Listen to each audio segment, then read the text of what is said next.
And we are live on the United Public Radio Network, UPRN 107.7 FM New Orleans and 105.3 FM on the Gulf Coast. How cool is that? And we are also live streamed wherever podcasts live. We're not hard to find, my YouTube channel, etc. To all those above me that watch over me, to all of you, my fave parapeeps on this side of the veil, welcome. This is Father Shawn's Paranormal Ministry.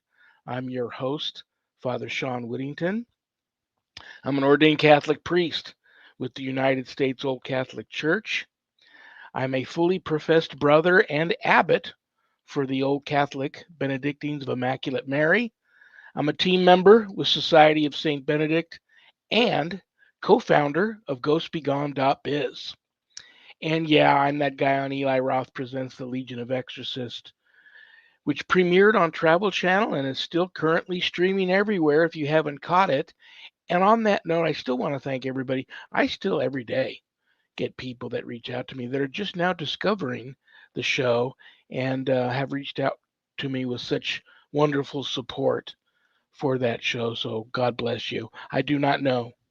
To answer a lot of questions, I get this a lot. I don't know if there's going to be a season two. It hasn't been officially canceled, but it also hasn't been greenlit for a season two. So, you know, never say never. On that note, if there's anything you want to know about my wife and I and our ministry work, go to our website, www.ghost-b-gone.biz. If you go there to visit, there's a lot of cool things to see. Both my books are there, God, Ghost, and the Paranormal Ministry, and God, Ghost, and the Paranormal Ministry 2. You can get them a little less expensive on Amazon, and they also come in an audio version, which is awesome. But if you get them off of the website, they leave my office here. I autograph them, and they arrive to you in a beautiful house blessing kit. And you never know when one of those is going to come in handy. But the best thing about buying them off the website is part of the proceeds of every sale of every copy of my books goes to support stjude.org and the ASPCA. So how cool is that? You get to help some of the neediest children on the planet and the animals too. That's awesome. What else is on the website? There's a place where you can make an appointment to speak with me about your spiritual issues, and my online course is there, Introduction to Spiritual Warfare, taught by yours truly. It's a 12-week online college level course, and it's for all you true warriors for Christ out there that want to learn how to draw your line in the sand, put up a great fight, perhaps the fight of your life against, God forbid, true evil if it ever comes calling. That's the course for you. If you want more information about the course before making that type of commitment, you can always reach out to me. I'm not hard to find, and we can discuss it and see if the course is right for you. But you can just go ahead and enroll in the course there. All my students that graduate get a stunning diploma, certificate of completion, suited for framing, along with some other very special blessed items that you can only get from yours truly. Okay.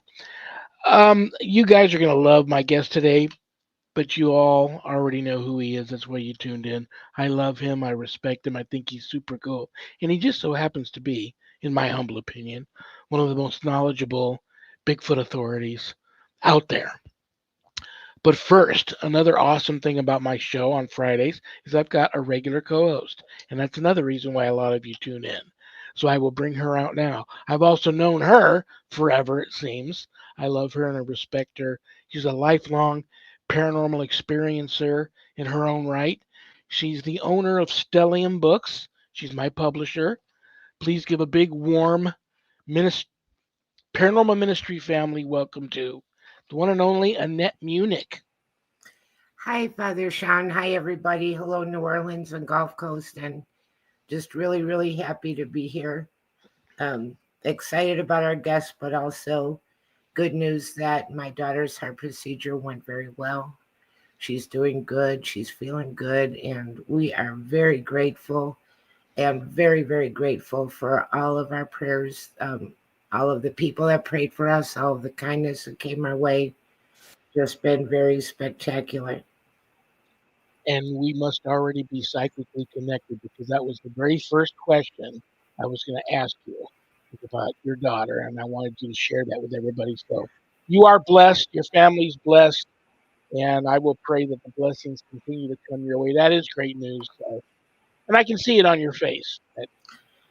So much relief. It feels like the beginning of a new era, that we got through my son-in-law's cancer that lasted 2 years with treatments and everything. And now this was her second heart procedure, and don't think she needs anything else. So turning the page. Very cool. Well, I will continue to keep you and your family in my prayers. You know that. You guys have been on my prayer list for a long time, and you guys will remain there. So, And anything you want to go ahead? I'm sorry. you and Sharon are on my nightly prayer list too.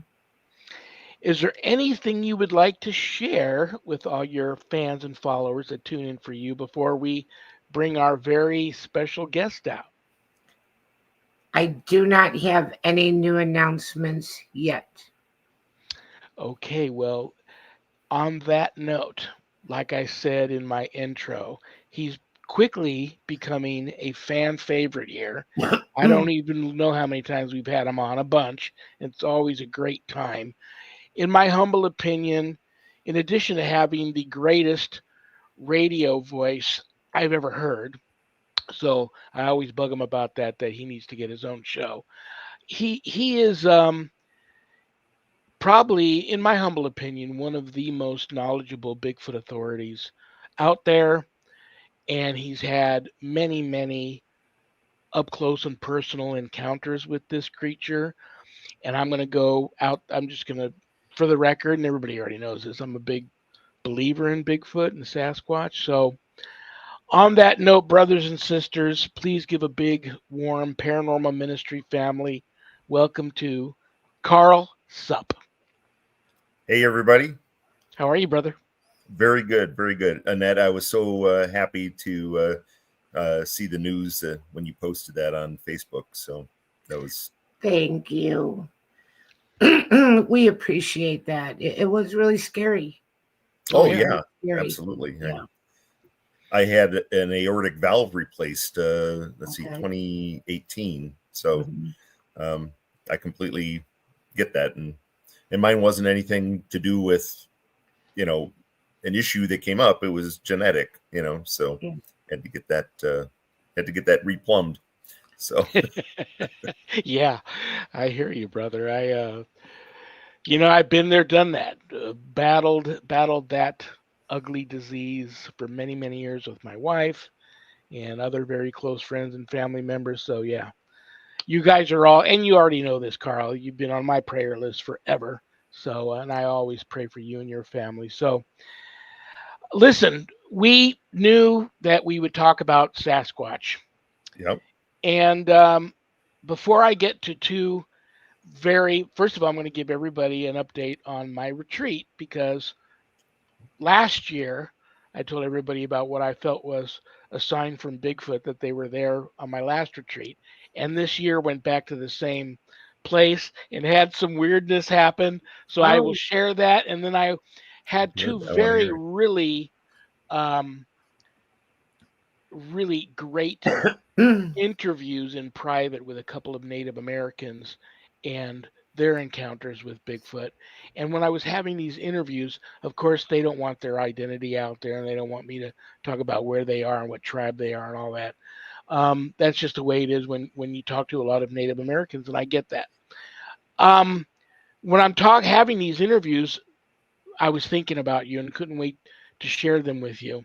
But before we get to that, you always have such wonderful updates on stuff and stories to tell because you're always out there in the field. You're boots on the ground kind of guy and out there all the time.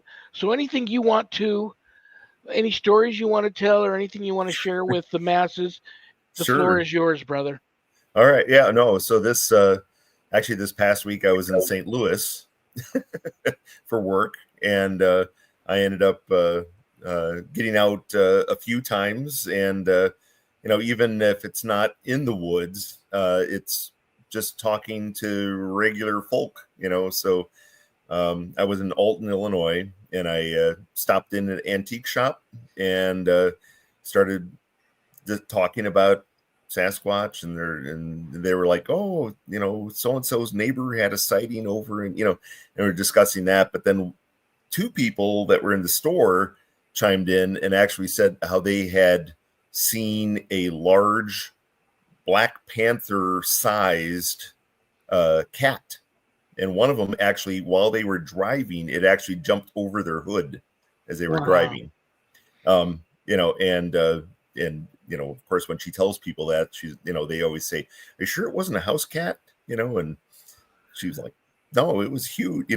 And I said, I completely believe you, but it's like, it seems like once you actually get out and actually talk to people, relate to people, they really open up, and that's how we learn, and the funniest part was after everyone had left, the owners of the antique shop, it talked about how they were having a haunting problem at their antique shop as well. I hate to interrupt you, but isn't this and it's funny, I was thinking about that. That word, that name, that town name kept floating around in my head after you said it. Isn't Alton, Illinois, like Alton, one of the Illinois. most haunted? It's a very haunted place. Oh, it is. I thought so. It Yeah. is. I've actually done investigations there as well. So yeah. And then we're also experiencing a theme around antique stores. Yeah. Well, this one, it was really funny because they said every time we open the store in the morning, we do a walk through the store to make sure everything's in place, nothing's fallen over or whatever, and set it up. And as he walked through, and after he'd walked through, his wife walked through, and she saw this hat laying on the ground, So she hung it back up on the hook on the wall, and you could see it from the front counter. And by the time she came around the front, she chided him and said, didn't you do a walkthrough? Why didn't you pick up that hat?" And he's like, "What hat?" And she points right over to the wall where the hat's hanging now, right? And as they both look over at the hat just flies off the hook onto the floor. Wow. So, but the hat had been sold since that event. But I thought that was pretty funny. Otherwise, I may have gone and bought that hat. But It's funny. Anything can have an attachment. I have a top hat that was worn by this. The gentleman owned a carnival, and he was like the main carnival barker of the place. And he's rumored to haunt the place, but his daughter had gifted me his top hat that he had worn for many, many, many years. And that's the hat that I put all of my jokes into, that I pull out and tell jokes online here for every once in a while. But you can just feel the energy off of that item. Alton, Illinois, the name of, there's a famous haunted mansion there, and I can't remember the name of it, but I heard rumors that way back in the day, we're talking probably Civil War times, they had a huge prison there. They did. Civil War prison. But then they broke it up and used all of that brickwork and stonework and stuff from the prison to build most of that town. And they believe that the haunted energy attached to all of that brickwork and stonework and stuff that they used is one of the causes for many of the hauntings. Right. And in fact, there's only one wall left standing from that prison. And it was actually it was built not for the explicit intent, but in the 1850s, I believe, just as a prison, but then it ended up being used as a Confederate prisoner of war prison during the Civil War. And of course, conditions were probably horrible on there, and they actually had like cholera and et cetera, and they ended up kind of a lot of the patients they put onto an island that's right in the middle of the Mississippi, and so a lot of those patients that were moved out there and then subsequently died, or were all buried on that island out in the middle of the Mississippi. So when there was floods, you can imagine what happened in floods. Suddenly, you'd have skeletons and pieces of people washing downstream. And anyway, it was, but that one piece of wall that's still standing from the prison, very, very high energy on that. In fact, I ended up using an EMF detector on that. And first off, I took some pictures of the wall at night, and in one of them, and I couldn't tell you if it was a mist or not, but like 5 photos in a row, same exposure, me in the same, standing in the exact same position, and one of them in the middle, you see this face kind of appear in it. I'll share that another time. I don't have it all queued up, but so the next time I went up there, I actually brought an EMF detector, and then I just started asking questions, and I was like, are you here? And it was, it was it would spike up and answer, like I'd ask like almost like yes or, questions like, were you from Tennessee? Or, were you from South Carolina? Nothing, right? And then it'd be like, were you from Kentucky? It'd be like up to, literally it would, and then I'd ask the question again, like just to, because that's the way I am, right? Any scientific method, you have to repeat it, right? So I asked the same question again. It responded, and I said, but are you, you're not from Tennessee, or I said, you're from Tennessee? No response. I said, Kentucky. Boom. I mean, it was spot on. It was really, really an interesting little session. I do have a video of that as well. But what's really cool is, it's obvious, when you're having spirit communication, because especially if you're at up, where there's nothing normal that would be giving off that type of readings on those EMF detectors, like high power wires overhead or right under the ground there, or anything close by. Yeah, but it wouldn't even. I mean, there were wires, that were airborne wires in that area and stuff. But the baseline reading on the EMF was a 1 or none. I mean, it was, and then all the questions asked, and it would just, once it settled on an answer, I could get it to respond on that same query. Which is not normal. I haven't looked at my list in a long time. Somewhere around here, I have a list of must go to haunted locations if I ever get back into that or have time to do that. And I know Alton, Illinois is on that list, so I'm a little jealous. Yeah, well, yeah. If I get if you want to go up there, I'll go with you. It's I know the town pretty well, so. I'm from Illinois, but I've never been there. I've heard a lot about it, and they have a lot of events down there. And for St. Louis, my youngest daughter lives in St. Louis. Okay. Mm-hmm. Well, and that's and that was the birthplace of Miles Davis. So. Very cool. Yeah. And isn't that funny? I flew into St. Louis. We're all having a connection here today. I flew into St. Louis to go to my retreat, which was in Columbia, Illinois. Yep. And I mean, from the airport, it's maybe a 20-minute drive to get to Alton from the airport in St. Louis. So yeah, we wanted to, a bunch of us, there was we didn't have time to, but a bunch of us wanted to try and go to the original Exorcist house there in St. Louis before flying back, but we just didn't have the time. By the time we got done on Sunday, which was the end of the retreat, getting to the airport and all that was, we just didn't have time. But we thought about that. But there's so much in that area.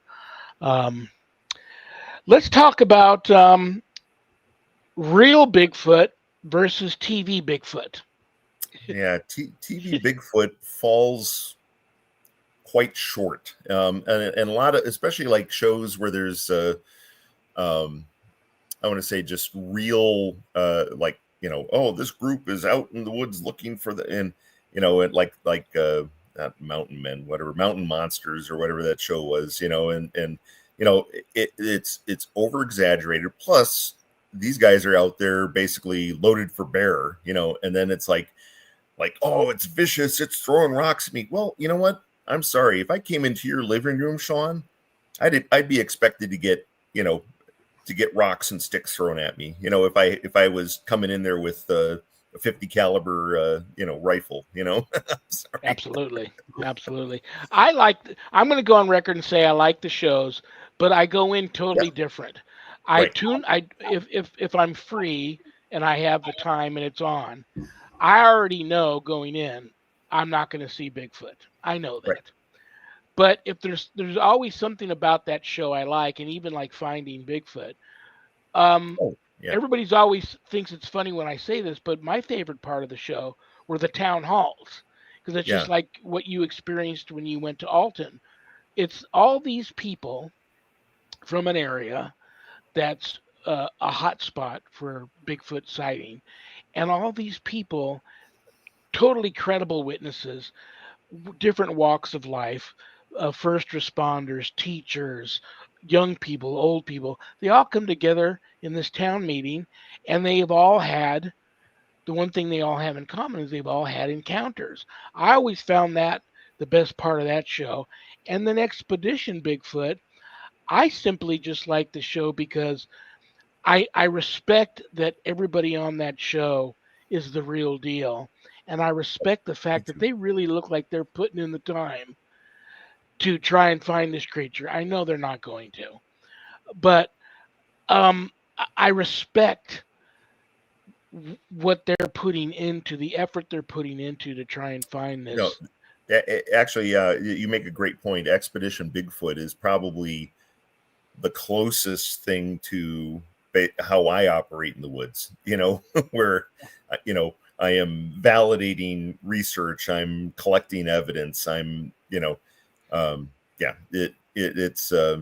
it's a logbook. It's not quite it's not spectacular. And even like last night, I was out in the wilds of West Alton, Illinois, and other than revisiting the site where I had my 10th sighting there, I hiked around, and even though in the past I'd found some signs of them inhabiting this one area, I didn't see those signs, or if some of them were, I found a couple of the areas that I went to before, and they were really broken down. They hadn't been used or rebuilt or, in that time. So I don't know if they've moved away. I know definitely other areas that they hang out with in that kind of right in that confluence of the Missouri, Illinois, and Mississippi River area. But it was, and like I said,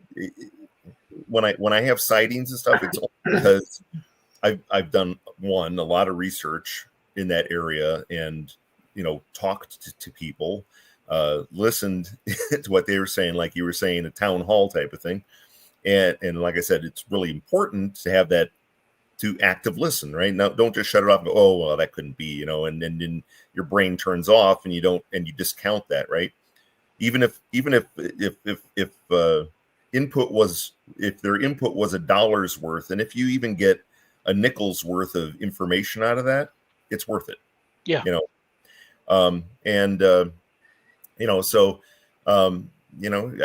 I strike out more. I strike out more than I obviously, with 13 sightings, it's like, and being out in the woods, probably, I'm up to, probably 500-600 evenings in the woods, at least. It's, well, you sent me a picture. I didn't have time to load it up. That's fine. You had mentioned in your note to me, this was the location of your most recent sighting. Yep. Near the Mississippi River. Tell me about that.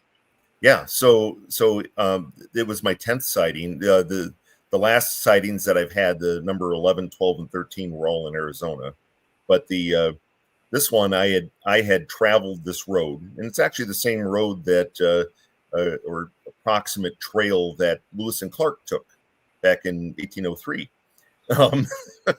But driving down this road, and the speed limit's like 55. I typically hit it at a time when there's not a lot of traffic. So I'm going about 25, 30 miles an hour along there. It takes a while to get through that road.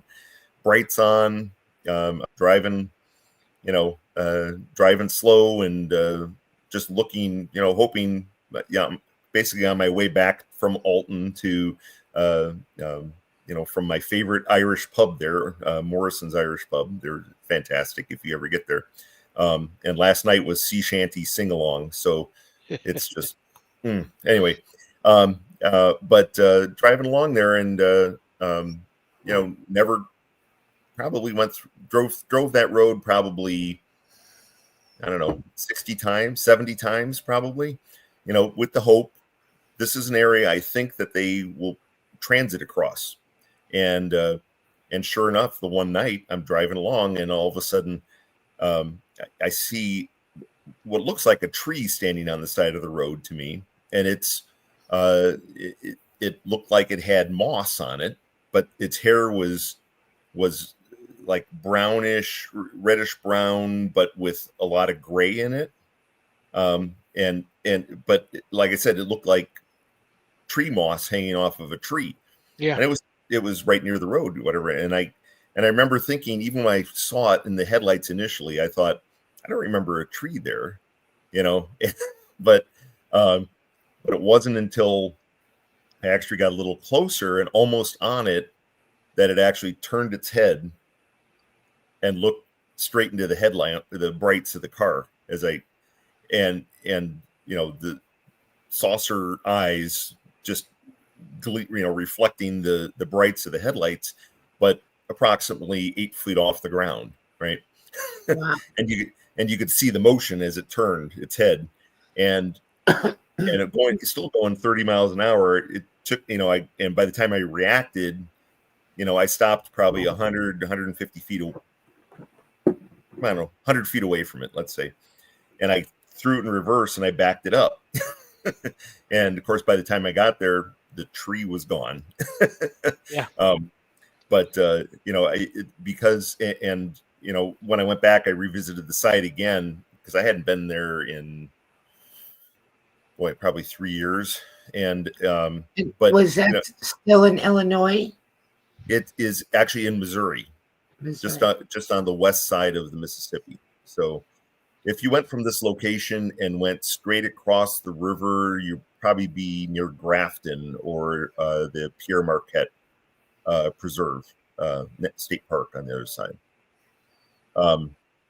So give anybody an idea of where that area is, but the it had 3 years ago I had done that research where it had actually come down a clearing in the woods where power lines ran through these woods, and the woods are pretty deep and dense. But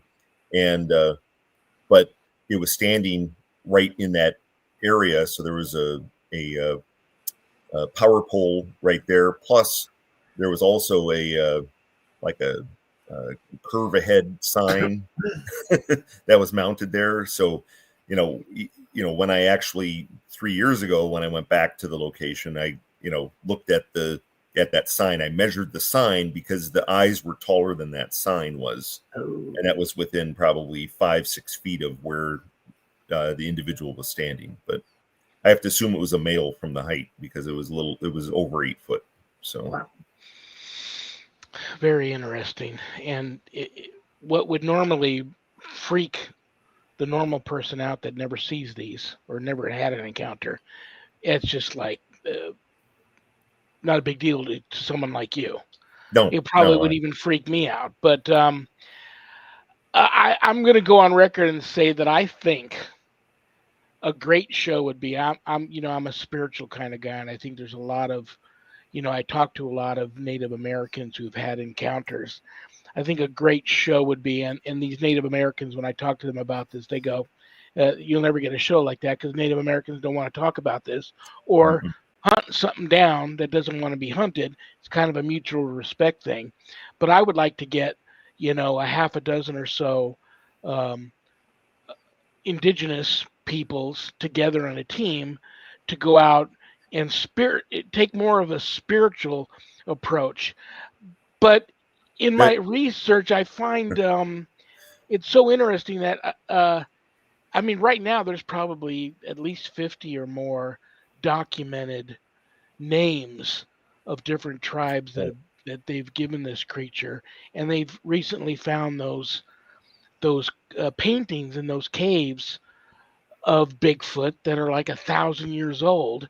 right. These are the people you need to talk about. I mean, okay, Survivor Man went out there, and those episodes were great, but these are people that born and raised in the outdoors, and no matter how much time Survivor Man has spent in the woods, he hasn't spent the kind of time a Native American has. We're talking 24/7, 365 a year in the outdoors. These are the people that should be really pursued and talked to about this legend. Hmm.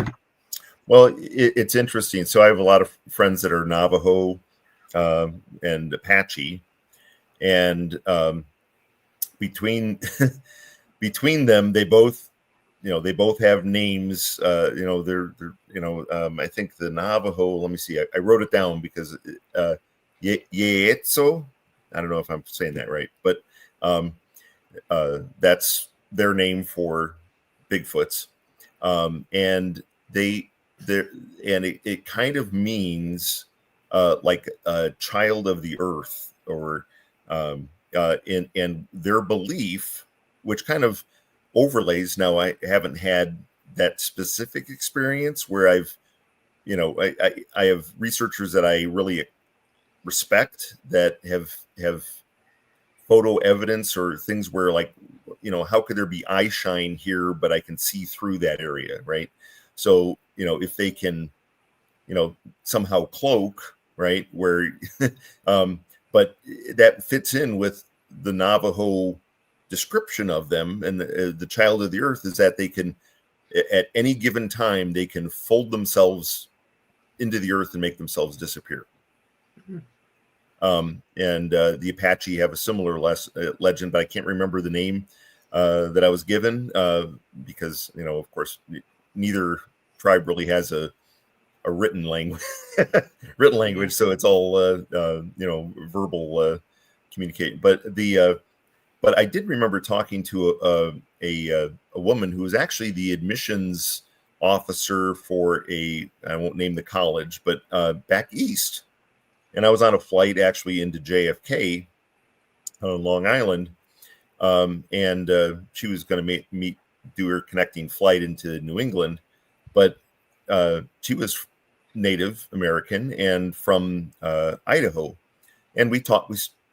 As I pretty much bend everybody's ear, like I said, if you don't start asking people things, you don't learn things, right? So we were talking about Bigfoots, and she wasn't sure whether or not they existed or not, but her grandmother always told her, don't go into the woods after dark, and if someone's whistling for you, don't follow it into the woods.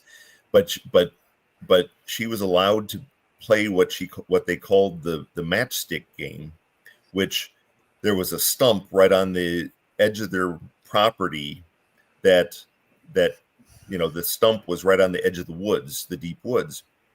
And she would go out there late afternoon, and she would take matchsticks and lay matchsticks out on the log in a, like a line or in a design or whatever. And in the morning, the matchsticks would be rearranged, and then she'd rearrange the matchsticks. And she said the matchstick games. Well, and she said it was, in her mind, it was always just forest magic, right? But just based on the number of what I call ground glyphs that I've found over the years, and some of the some of the research and documentation that was done at the Mike and the Mike Sells site up in Paris, Texas, they they understand or they know Ogham, the language Ogham, which actually is represented by lines and cross, so of course whatever the results were from this woman's matchstick game, I asked her if I could write that entire account up so I could really truly document it, right? Because that's what a good researcher does. So I contacted her after, like the week after I had talked with her on the flight, and she says, "No, I'm not comfortable in talking about it because when you start talking about them, or and this is also another belief of the tribes in Arizona as well, is if you see one, then they can inhabit your dreams. They can basically and you should know about people getting inhabited in dreams, right, as an exorcist. Yeah. But that's their belief. So she refused to give me any more information or really Well, document it. it's so crazy that you bring up the whistling. I got to give you the update on my retreat. Okay, And yeah, I want to hear that. Well, you remember last year, there's just picture this long building, cabins on both sides. One side's faces where you come in to the campground. The other side, the cabins face open wilderness. And I was disappointed when I first got there this year that my cabin was on the opposite side. But what I did that night before it got dark was walk to the back side, and I called out Janosqua, which is the name that the Wyandotte Senecas gave that creature, and that blood is in my blood. So I said that name out there, and then I just talked normal. I'm back. Hope you all are well. We're going to be here for a few days. We won't bother you. Feel free to do whatever live your life, live and let live, so to be. Now, can I say that this wasn't there at that time? Not 100% sure, but the following morning, I'm going out for my walk about an hour before breakfast. No one's up. And I go to the end of the cabin and turned, and now directly in my eye line is a tree probably twice the size of the tree the year before, and it's snapped. Not taken out of the ground like the year before and planted upside down, but I was standing in that same spot the night before saying what I said, and I think I would have remembered that tree. And there was many trees around it, even much smaller. Nothing was bothered. We didn't have bad weather. So me, of course, I thought, I don't remember seeing that. I think that's a sign. And then I went on my walk. I went into the church, which was open, said my morning prayers. Then I went for a walk down to an area called the Labyrinth, which is a outdoor Stations of the Cross in a garden area. But you got to take this path down to this. But you're also surrounded by wilderness. And the whistling started. And I know nobody was up. Could it have been a bird? Sure. But it was just weird. This whistling sounded like a person trying to get my attention and get me to continue to come out to where it was at. And I couldn't. I'm in my barefooted in my Skechers slip-ons, and I've got my Benedictine robe on, habit on. I couldn't go out there. But so I thought that was very interesting. And I think that tree, I'm going to say I really honestly don't believe that tree where I was standing the night before was like that. Right. Well, and that that whistling, it's really funny. I've heard them doing that quite often. But sometimes in the middle of the night, where there one or two or maybe three of them circling your tent area, and you can hear them just kind of giving the whistle, like reporting in where they are, or maybe even a rock clack at that point. But the one of the interesting ones was I set up audio traps in a canyon here in Arizona, and the on the recorder you can hear. First off, you hear a lot of elk. It was late October. You hear all these elk just bugling, and you could hear them making a ruckus, and you could hear them coming up the canyon.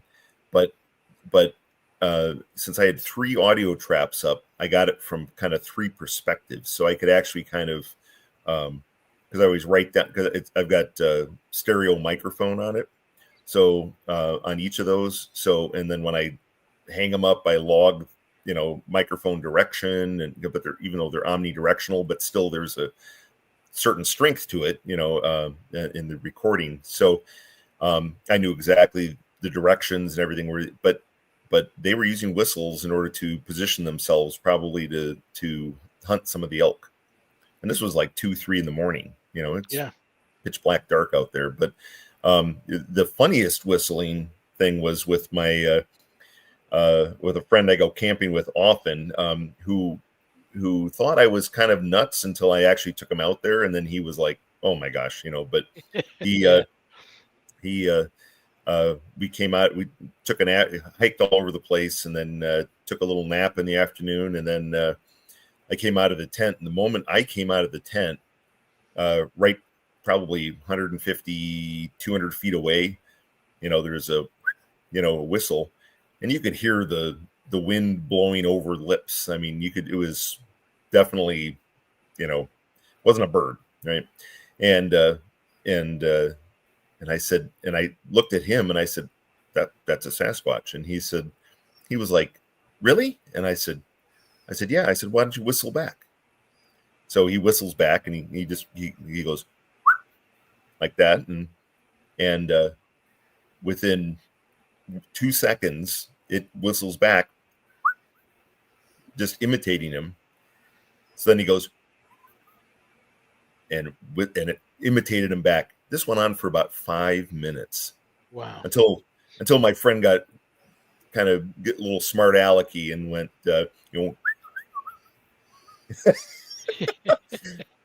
then all was quiet. It was kind of like, yeah, no,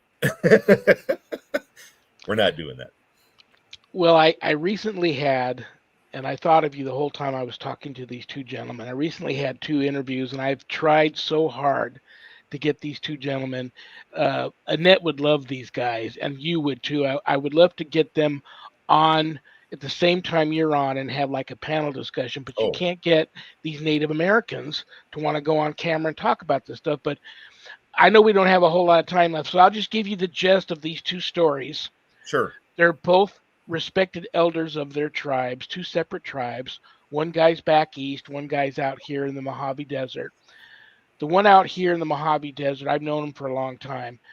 He will swear to you that these things can shapeshift, and they can turn into a wolf, they can turn into a bear, and they can also just like transport, just like disappear and transport from one area to another.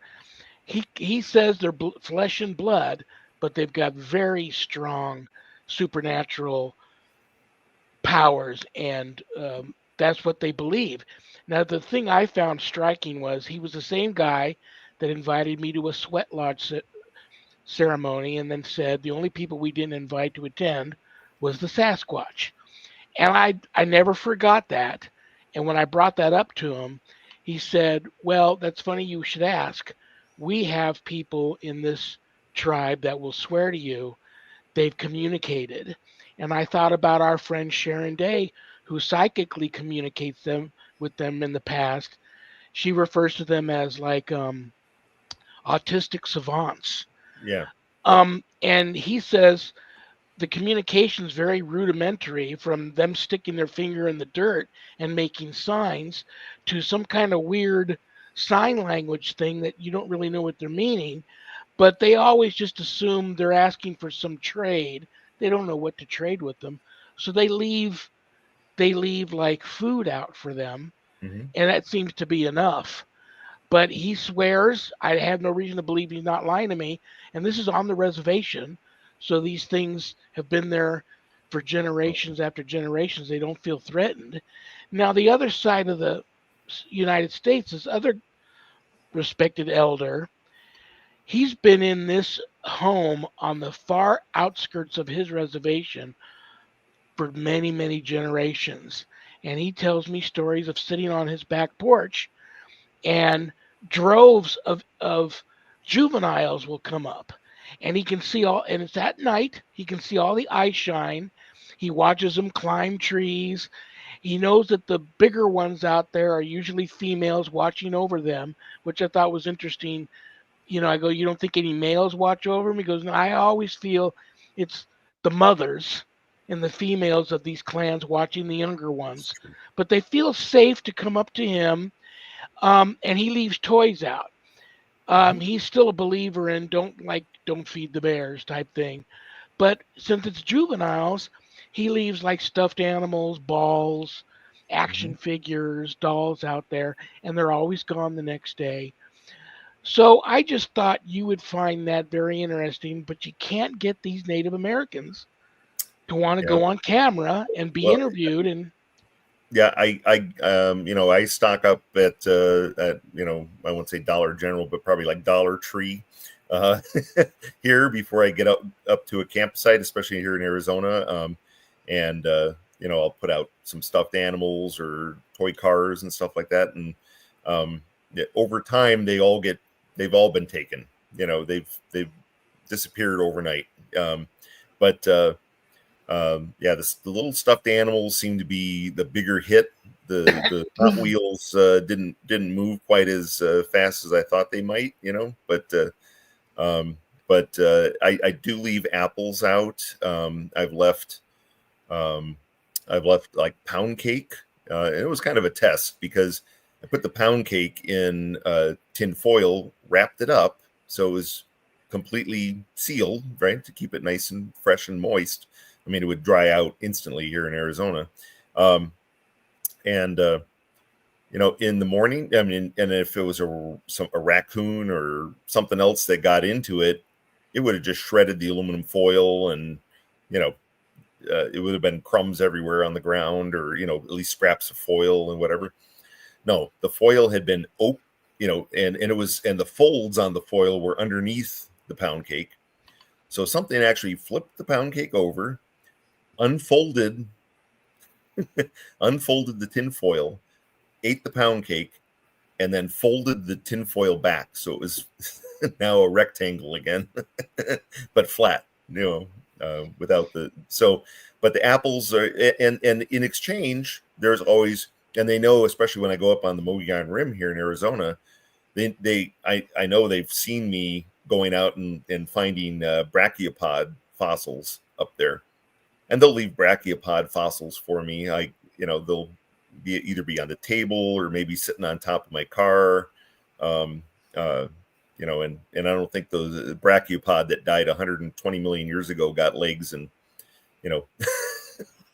crawled its fossilized shell up on top of my car by itself. So, well, what I really found amazing from talking to both these gentlemen was they both finished their stories with they both had this one major thing in common, which as soon as they both told me this, I thought that's why these shows are never going to find them. They both said the moment you bring out any kind of camera device, they're gone like that. And even the guy on the back porch with all of the eye shine and the females eye shine, and he's leaving toys out there, if he even brings his phone out, they're gone. Yeah. And the other guy on the West Coast says the same thing. Any kind of even drone, they're gone. Yep. They know. And that's why I abandoned it. I'd rather them come within 50 feet of me and hide in the brush right there, and I communicate with them, than trying to snap a picture of them. I learn more of their behavior and, just. Have you heard the new theory about? Have you heard the new theory about the smell? Like, you don't hear enough of the smell talked about a lot. Yeah. But some of these Native Americans say that not all of them smell. That some of them, it's like a defense mechanism to let you know it's there and don't come over here, or another kind of defense mechanism, or communicating with other clans, but that they don't all smell. Right. Well, and that's interesting. So I've had in all my sightings, and some of them very close up, not, I've only had two foul smells. One was on Long Island, and I know I surprised it. And it was just, like I say, it's a combination of like summer porta-john plus grass clippings that have sat out for a week, plus it's just and then in Arizona, there was, and that one on Long Island I didn't see, but certainly could smell, and then it was throwing rocks or acorns at me after that. But it was I didn't get to see that one. Now the other one in Arizona I didn't get to see, but it smelled just like human feces. And in fact, I was driving down this very rugged old logging road and had the windows down, because a lot of times I'll hear them whistle or something as I'm driving along, and then I'll stop and get out and try to communicate. Well, this one I'm driving along, and all of a sudden I'm like, wow. I'm like, this is, this smells like human feces. So I got out, and I'm like, and I got to have a pretty sensitive nose. I'm like, okay, it's coming from this direction, So I start heading up the hill in that direction. And when I did that, now the smell was coming from over here, started going up, and finally I'm like, okay, I don't see anything moving, but it's got to be close from that smell, right? But couldn't see anything. So I got back in the car, and my friend's like, he had gotten out as well, and he's like, wow. He goes, that's strong, so we were joking. We said, oh, we'll call this one, Professor Poopy Pants, and but we drove probably another quarter mile away and got into this large meadow, and I parked there, and we got out, and we're in this meadow, right? It's probably 300 yards in all directions, right? It's just open, right? Open grass, whatever, but it goes right up to tree line, clear around the whole thing. Well, we're sitting there. I sat dead center in the middle of that meadow, and about 10 minutes later, the smell is back, right? Except this time it ended up circling around us. And it was close. It was, but with 300 yards of vision on all sides, couldn't see it, right? Wow. And that's my only experience where I think, okay, was that a cloaked, cloaked with, it just the fact that it ended up going clear around us, and it wasn't just the wind shifting directions or whatever. There was just no breeze whatsoever. It was close enough to, anyway. So Well, I'm yeah, gonna continue to try and persuade these guys to maybe one day come on to a panel show version I of, would love that. my show, and have I think Annette would enjoy that too, meeting these two gentlemen, and just whatever comes to her mind that she wants to ask, not being like a squatcher. That's what I love, having someone like Annette on the panel, and then someone like you on the panel, and then two guys that don't want to be on the panel. If I'm able to somehow get them on there. Today I just mostly listen because I'm fascinated with the stories. I don't have a personal experience. I love hearing about, what people are encountering out there. And so I really enjoyed it. And Father Shawn, I'm surprised that you went back to the site of that retreat, and then you tried to make a second encounter. So that's pretty interesting. And that's, you see, and you're my kind of man, because that's how I'm thinking when I'm out there, and I'm out there in, taking my morning walk in the labyrinth, and I'm thinking to myself, when I'm hearing the whistling, I'm like, I should have known. I could have always gone back and changed into my Benedictine habit before all our daily ceremony stuff started. Why did I wear that down there to the labyrinth? Now then again, maybe they knew, this guy's not Yeah. going to come walking out here looking Right. for us dressed the way he is. I think they're far more Yeah. sophisticated and smart than we even Would you know. don't even have proper running shoes? That's the most important thing. Yeah. Yeah. Well, listen, brother. Oh my gosh, I can't believe we just have a couple of minutes left. I don't want us to just get cut off. I love you. I respect you. Can't wait to have you back. As a matter of fact, I've already got a date set up for you because I know you're going to have, between now and the time I have you come back, I know you're going to have some other stories to share with us. Oh yeah. Anything you want to say before I kick you out of here? I just let everybody know, keep your minds open. Don't discount any information that you get, and you'll learn, grow, and the world will open itself up to your possibilities. It's Interesting. I love I you, love brother. that. I'll talk to you Thank you, soon. Carl. Okay. We'll All see right. you soon. Oh, Thank you. love you guys. Take care. Karl Sup. Oh my gosh, we're almost out of time, sister. I know. love you and respect you too. I'm so happy that you had great news for us about your daughter at the beginning of the show. Anything you want to say before I kick you out of here? I will just say thank you and wish everybody a great Friday night and a great weekend. And we'll be back Absolutely. next week with Susan. Absolutely. That would be Friday, May 30th.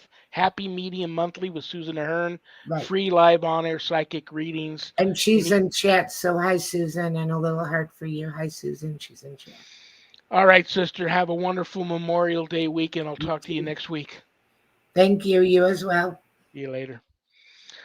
All right, brothers and sisters. God bless you all for tuning in because I don't have a show without you guys. And I mean that. That's heartfelt.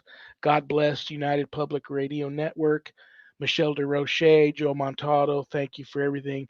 Stay tuned for Spirit Switchboard with Carrie Lynn Shellhorn. And everybody have a wonderful, blessed Memorial Day weekend. Don't forget what Memorial Day is really all about. And just be safe. Like Karl said, keep your minds open to the possibilities. I do believe, I've gone on record many times and said I do believe. And I think in my third book, which I'm working on now, I'm finally going to put pen to paper on this encounter I had, which a lot of colleagues of mine that do believe in Sasquatch and go out there and do a lot of squatching really believe I had an encounter, and this was when I was in junior high school. And maybe I'll even get my lifelong friend that had an experience when he was young and saved from drowning, was picked up out of some quicksand in a old pond by a Sasquatch and tossed up onto a bank, which saved his life.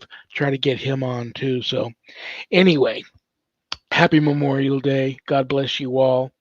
Remember, we may have done what the devil said we did, but we are not who the devil says we are. Good night, Danny. Good night, Jack. Good night, Dog. Good night, Harold. Rest in peace. Good night, Ernie. Good night, Bill. Good night, Dan. I love you all. God bless you all in the name of the Father and the Son and the Holy Spirit. Peace.